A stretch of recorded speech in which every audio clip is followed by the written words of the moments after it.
Découvrez dès aujourd'hui le nouveau site planètevoile.fr. Plus d'un tiers des actifs bretons occupent un poste pour lequel ils sont surdiplômés, ce qui fait de la Bretagne la région la plus touchée par ce déclassement selon l'INSEE. Double explication, un niveau moyen d'études plutôt élevé et un niveau de qualification des emplois proposés plus modeste. Ce sont les actifs niveau bac qui sont les plus touchés, à plus de 60%.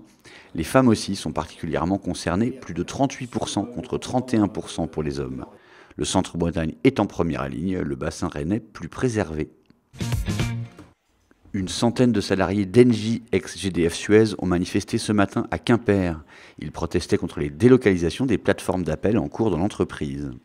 Quimperais avec la Baule, le dernier centre d'accueil et de gestion de la clientèle de l'Ouest, un autre situé à Brest, a fermé en 2010. Attention, si vous devez emprunter la N12 ou la N164 au niveau de Montauban de Bretagne en Ille-et-Vilaine, d'importants travaux de création d'une nouvelle bretelle ont débuté ce lundi. De gros bouchons sont à prévoir pour les quelques 25 000 véhicules qui y passent chaque jour. Le vendredi notamment, comptez une bonne heure de trajet en plus, fin des travaux prévus mi-décembre. Un vœu en faveur du désormais fameux tilde de Finche a été déposé ce mardi au Conseil régional. À son origine, l'élu du groupe droite, centre et régionaliste Isabelle Lebal. Le vœu demande l'autorisation de l'utilisation des signes diacritiques issus des langues régionales. Enfin, 6 nouvelles œuvres viennent d'enrichir la collection du musée de Pont-Aven dans le Finistère.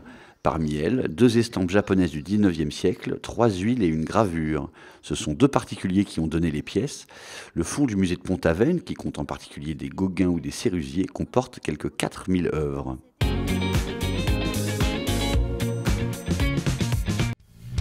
Découvrez dès aujourd'hui le nouveau site planètevoile.fr.